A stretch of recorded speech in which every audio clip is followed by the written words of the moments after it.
주님을 사랑하는 그 기쁨을, 그 즐거움을 빼앗기지 않게 하소서.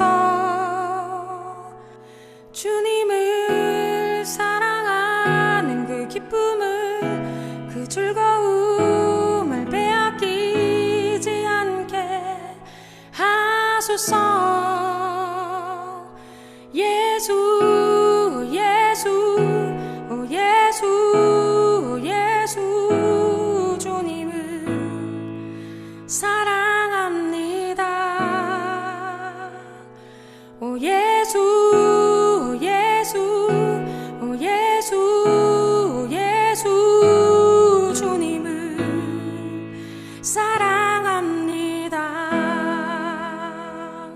오 예수, 예수, 오 예수, 예수, 주님을 사랑합니다. 오 예수, 예수, 오 예수, 예수, 주님을 사랑합니다.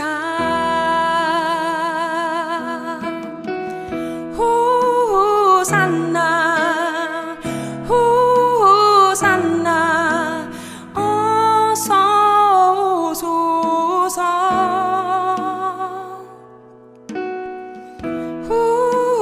호산나,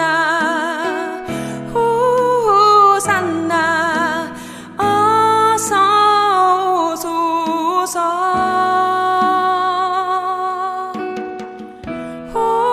호산나, 호산나, 어서 오소서.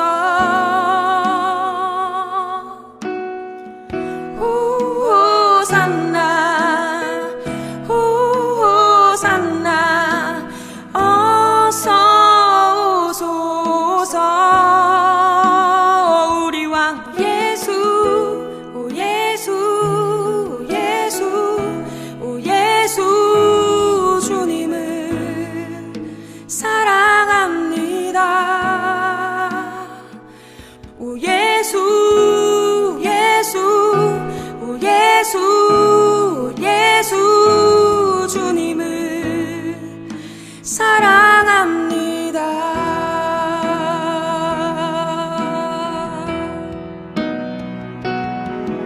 오직 예수 이름에 능력이 있네.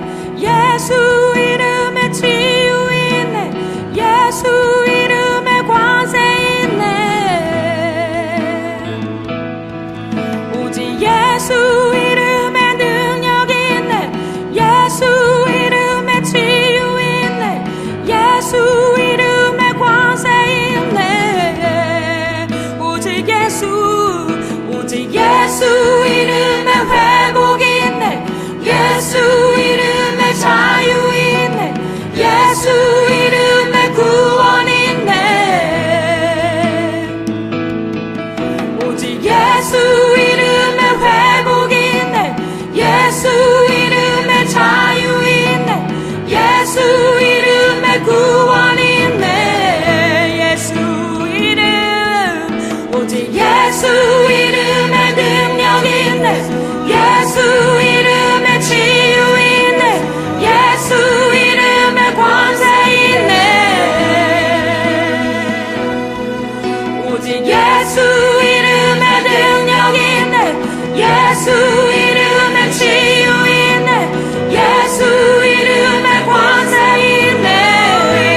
메시지라는 것은 힘이고 에너지고 능력이죠.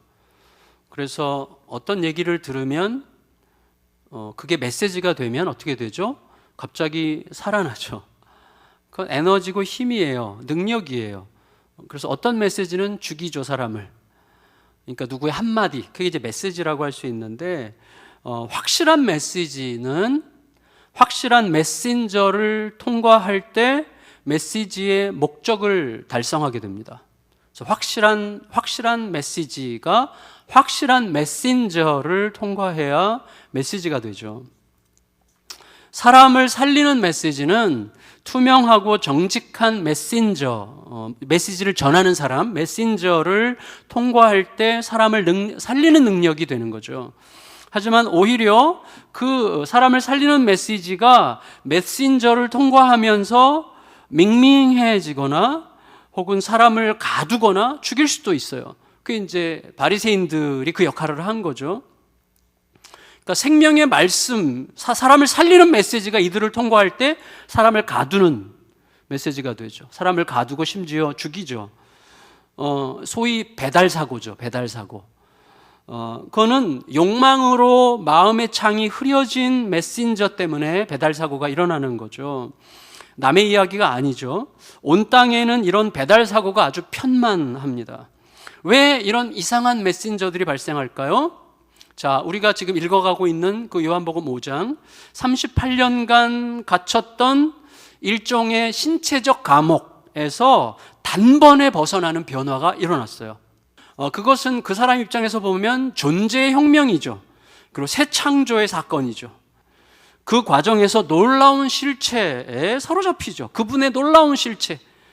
예, 그를 통해서 새 창조의 의미를 깨닫습니다. 그와 교통합니다. 그 과정에서 목숨을 거는 용기와 꺼지지 않는 기쁨을 얻는 거예요. 그리고 변화된 시선과 변화된 기준으로 새로운 삶을 살아요. 그 사람의 객관적 삶의 형태가 변할 수도 있고 변하지 않을 수도 있어요. 그건 2차적이에요. 그렇지만 모든 게 새로워요. 변해서 새로워지는 게 아니죠. 시선과 기준이 바뀌었기 때문에 모든 게 새로워지는 것이죠. 결국 그는 확실한 메시지를 위한 확실한 메신저가 되는 거예요.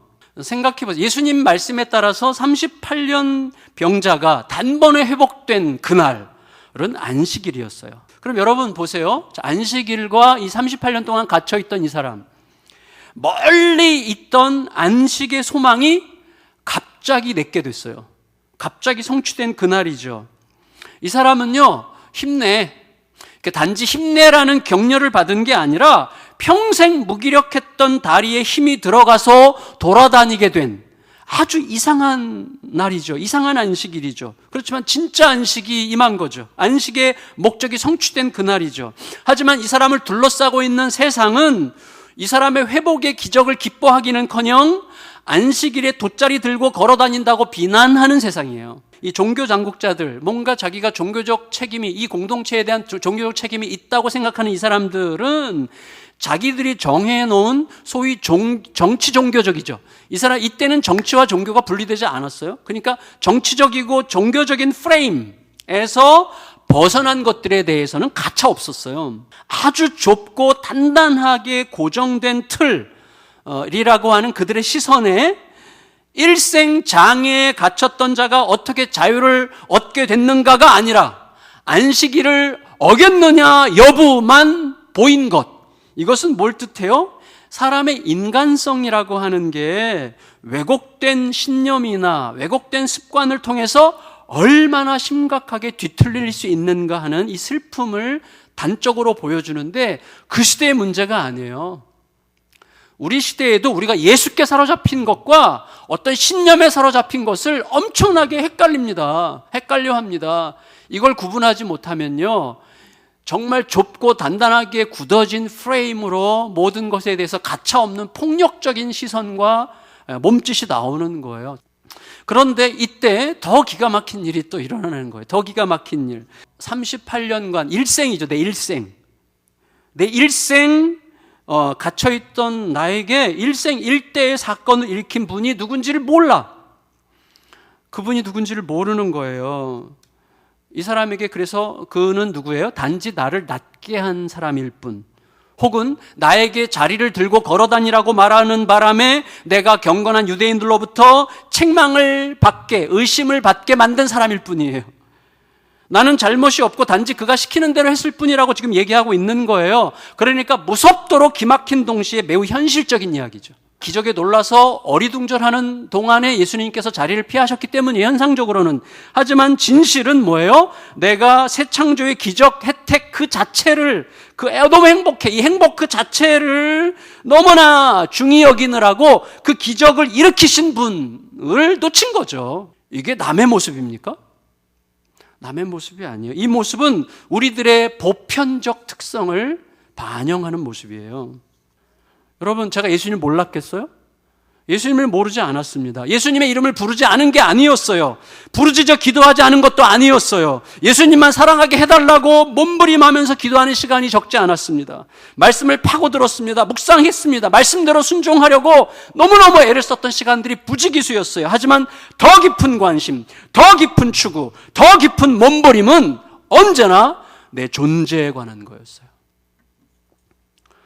목회 현장을 통해서 내가 얻게 될 존재감에 관한 거였어요. 공황장애와 우울증을 비롯해서 내 몸과 마음에서 일어났던 그 모든 뿌리 깊고 고통스러웠던 병리적 현상들은 바로 저의 그런 집요하고 끈질긴 집착에서 생긴 것들이었다는 사실을 결국은 알게 하셨어요. 명분이 뭐가 됐든지 간에 제가 혼자서 조용히 돌아보면 제가 존재감이 더 컸으면 좋겠어서, 또 내 기대만큼 커지지 않는 것 같았어서 그토록 힘들고 지치는 시간들을 가졌던 게 너무나 분명한 것을 알게 됩니다. 주님께서는요, 저의 삶에 지속적으로 새 창조의 일들을 행하셨어요. 하지만 저는 내 존재를 향한 기회들을 더 많이, 더 효과적으로 확보하려는 데만 온 관심이 기울여졌던 것 같습니다. 그리고 대신 새 창조의 궁극적 주체, 그분을 더 알고 더 사랑하는 자리로는 가지 못했어요. 그분을 더 알고 싶었어요. 더 사랑하고 싶었어요. 그런데 그분을 더 알고 더 사랑하고자 하는 그 순간에도 더 많이 알고 더 사랑한다고 느낄수록 내 존재감도 더 덩달아 커질 거라고 느꼈던 것 같아요. 하지만 지옥 같은 우울증으로 제 자아의 죽음을 경험한 후로 비로소 아주 조금씩 나의 추구하는 모든 것들의 부질없음을 정말 뼈와 세포로 알게 된 것 같아요. 그 후에야 그분, 예수님을 알아가고 배워가는 일 자체가 기쁨이 됐어요. 급기야 내가 찾고 그토록 갈망했던 모든 보물이 바로 예수님이었다는 사실을 알게 됐어요. 우리에게 항상 너무나 다행스러운 것은 새 창조의 궁극적 주체이신 예수님께서 우리를 또다시 찾아오신다는 거예요. 여러분, 예수님은 멀리 떠나신 게 아니었어요. 우리가 깊이 헤아려야만 하는 중대한 사실을 알려주시기 위해서 다시 오십니다. 예수님은 질병과 장애의 원인이 바로 죄다라고 생각하는 그 당대의 사상을 사용하세요. 당대는 죄와 장애와 질병의 원인이 죄라고 그래요. 죄 때문에 그런 일이 생긴다고 생각했잖아요. 그래서 그런 사상을 이용하셔서 그 사람에게 새 창조의 핵심을 말해주고 싶어 하셨습니다. 물론 우리가 알고 있어요. 온 땅 가득한 고통과 뒤틀림은 궁극적으로 죄와 부패에서 발현하게 되는 삶의 부산물이라고 할 수 있습니다. 하지만 특정한 질병이나 장애가 그 사람의 특정한 죄의 결과라고 단순화시키는 것은 매우 곤란합니다. 여러분, 예수님은 그런 단순 논리를 가르치신 적이 없습니다. 하지만 이 사람의 경우에는 이 사람의 장애와 죄가 연결되어 있다고 보신 것 같아요. 그래서 이런 일이 생기지 않기 위해서, 더 심한 것이 생기지 않기 위해서 다시는 죄를 짓지 말아라, 이렇게 말씀하셨죠. 이 사람이 어떤 죄가 있었는지 우리는 알 길이 없어요. 정확하게 알 수 없어요. 일단 유대인들의 비난, 안식일을 범했다고 하는 유대인들의 비난에 대한 이 사람의 처신을 보면 이 사람의 내면에는 매우 누추하고 지독하게 이기적인 자기중심성이라고 하는 문제가 있었던 것만은 분명하죠. 여러분, 우리가 예측할 수 있지 않습니까? 이 사람의 최고의 두려움이 이제부터 뭐겠어요? 이 사람의 최고의 두려움? 지긋지긋했던 38년의 그 과거로 되돌아가는 거죠. 상상할 수 없는 날이에요. 그런데 예수님은 그 지긋지긋했던 과거보다 더 심한 자리로 갈 수 있다고 말씀하신 거예요. 따라서 이 사람은 생각해야만 돼요. 기억도 하기 싫은 지난 38년보다 더 심한 상태라는 게 도대체 뭘까? 그 상태에 빠지지 않기 위해서 죄를 짓지 말라고 하신 것은 무슨 뜻일까? 이걸 생각해야만 하는 거예요. 근데 그 사람은 생각하지 않았어요. 그러니까 우리가 한번 대신 생각해 봅시다. 여러분 생각해 보세요. 자, 이렇게 생각할 수 있어요. 지금 이 사람에게 이렇게 비상한 경고의 말씀을 하시는 분은 경고만 하시는 분이 아니에요. 경고만 하시는 분이 아니라 이 사람을 이미 비참한 감옥에서 단번에 풀어주신 분으로서 경고하시는 거죠. 이 사람의 일생의 억압과 자유의 주체자로서의 말씀이에요. 그런데 그가 오신 후 모든 게 달라졌죠. 그가 오심으로 이전과 이후로 이 사람의 인생이 갈라졌죠. 그런데 그분이 경고하시는 거예요. 그러니까 무슨 말이죠? 따라서 과거보다 더 나쁜 상태란 나에게 오셔서 나에게 영원한 어떤 생명의 변화의 가능성을 주신 그분으로부터 영원히 떠나는 거죠. 그게 더 가혹한, 더 심한 상태가 될 거라고 하시는 것이죠. 베데스다에서 이 사람이 성전으로 갔어요. 이 사람은 왜 성전에 갔을까요? 만일에 회복된 것에 감사하기 위해서 간 거라면 성전보다는 자기를 치유하신 분을 먼저 찾았어야죠. 하지만 안타깝게도 이 사람이 자기를 치유하신 분이 예수님이라는 사실을 알게 된 직후에 알자마자 유대인들에게 가서 고발해요. 자기 인생을 완전히 바꿔놓은 인생의 진정한 구원자여야 할 불가사의한 의인을 자기 안전 확보를 위한 책임 전가 희생 제물로 삼으려고 하고 있어요. 기적적인 은혜를 통해서 역경에서 벗어났어요. 그렇다고 해서 인생이 바뀌는 게 아니에요. 그렇다고 해서 더 좋은 신앙생활을 할 수 있는 게 아니에요. 기적의 주체자를 붙들어야만 하는 것입니다. 예수를 놓치면 다 잃는 거예요. 우리의 몸이 변했다면 몸을 변화시키신 그분을 찾아야만 돼요. 그렇게 하지 않으면 내 몸은 새롭게 되었어도 새 사람이 되지는 못하는 거예요. 은혜는 받은 것 같은데 새 사람이 되지는 못합니다.